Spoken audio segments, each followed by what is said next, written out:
پاکستان ایران پر اسرائیلی حملے اور جارحیت کی مذمت کرتا ہے۔ اسرائیل دہشت گردی پھیلا رہا ہے۔ غزہ میں نسل کشی کا سلسلہ جاری ہے۔ ہزاروں خواتین اور بچے شہید ہو چکے ہیں۔ استنبول میں اسلامی تعاون تنظیم کے وزرائے خارجہ اجلاس سے وزیر خارجہ اسحاق ڈار کا خطاب، کہا کہ امت مسلمہ کو مختلف چیلنجز درپیش ہیں جن سے نمٹنے کے لیے تمام مسلم ممالک کو متحد ہو کر کام کرنا ہوگا۔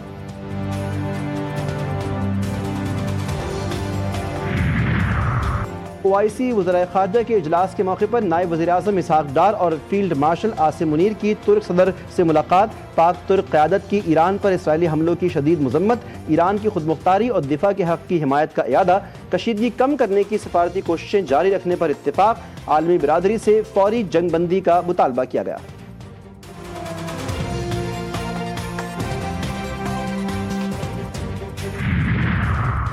اور کراچی کے علاقے لانڈی میں فائرنگ، 3 افراد زخمی، پولیس نے 2 افراد کو حراست میں لے لیا۔ فائرنگ کا واقعہ جھگڑے کے دوران پیش آیا، زخمیوں کو اسپتال منتقل کر دیا گیا۔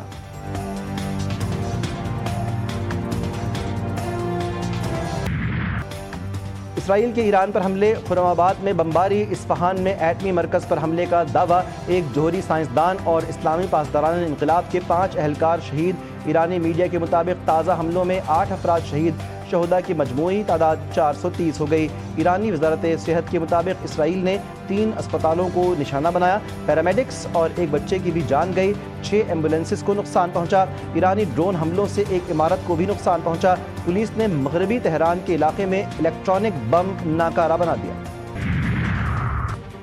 ایران میں صہیونی حملے میں شہید سید حسن نصر اللہ کے قریبی ساتھی ابو علی خلیل بیٹے سمیت شہید۔ تہران میں ایک ڈرون حملے میں نشانہ بنایا گیا۔ ابو علی حسن نصر اللہ کے سب سے قریبی اور قابل اعتماد محافظ تھے، انہیں شہید کا سایہ بھی کہا جاتا تھا۔ ابو علی کے ہمراہ عراقی سید الشہداء بریگیڈ کے کمانڈر حیدر الموسوی بھی جام شہادت نوش کر گئے۔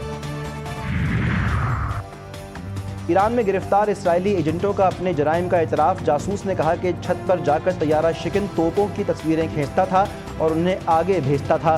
چیف جسٹس غلام حسین محسنی بولے، گرفتار جاسوسوں سے تفتیش جلد مکمل کی جائے گی، تحقیقات مکمل ہوتے ہی مجرموں کو فوری طور پر سخت ترین سزا کا سامنا کرنا پڑے گا۔ ایرانی حملوں سے حیفا میں تباہی، اسرائیل امن کی دہائی دینے لگا۔ حیفا کے میئر کا ایران کے ساتھ فوری امن قائم کرنے پر زور، کہا کہ ایرانی میزائلوں سے پہلے ہی بڑی تباہی ہو چکی ہے، ہم جنگ بندی کے لیے ٹرمپ کا انتظار نہیں کر سکتے۔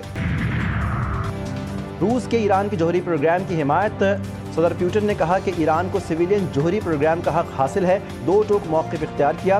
روس ایران کو پرامن جوہری توانائی کی ترقی میں ضروری مدد فراہم کرنے کے لیے تیار ہے، جو پہلے بھی کر چکے ہیں۔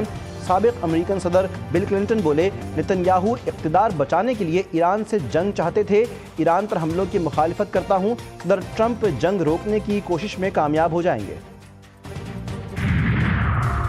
ایرانی صدر مسعود پزشکیان کا فرانس کے صدر کے ٹیلی فونک رابطہ، یورپی طاقتوں اور ایران کے درمیان جوہری ہتھیاروں سے متعلق مذاکرات کو تیز کرنے کی ضرورت پر اتفاق۔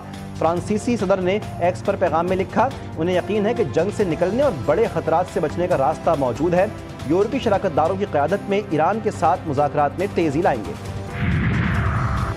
پاکستان میں 2.5-3 سال سے ہائیبرڈ حکومت چل رہی ہے۔ پاکستان کا ہائیبرڈ نظام بہترین کام کر رہا ہے، اس میں فوجی اور سویلین قیادت مل کر اقتدار میں شریک ہیں۔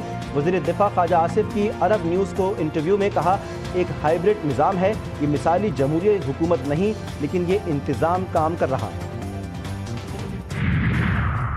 مودی سرکار کی ہٹ دھرمی برقرار، سندھ طاس معاہدہ بحال نہ کرنے کا اعلان کر دیا۔ بھارتی وزیر داخلہ امید شاہ نے کہا، سندھ طاس معاہدہ کبھی بحال نہیں ہوگا، وہ پانی جو پاکستان جا رہا ہے اسے ایک نہر بنا کر راجستھان لے جائیں گے، پاکستان پانی کی ایک ایک بوند کو ترسے گا۔ پاکستان نے امید شاہ کا بیان مسترد کر دیا۔ ترجمان دفتر خارجہ نے کہا کہ بھارتی طرز عمل نہایت خطرناک اور غیر ذمہ دارانہ نظیر قائم کرتا ہے، پاکستان اپنے جائز حقوق اور مفادات کے تحفظ کے لیے تمام ضروری اقدامات کرے گا۔